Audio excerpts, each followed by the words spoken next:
Really powerful, really smooth, really controllable. Goes to a really pretty good height. I'm not really good at this, so sorry about that, guys. But I'm trying my best to do this.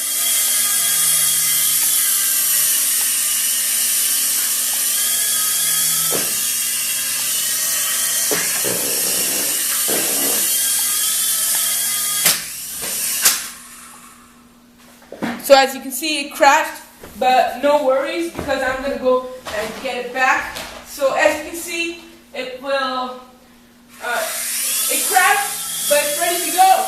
There you go. So as you can see, it's really light and it's good for crashing.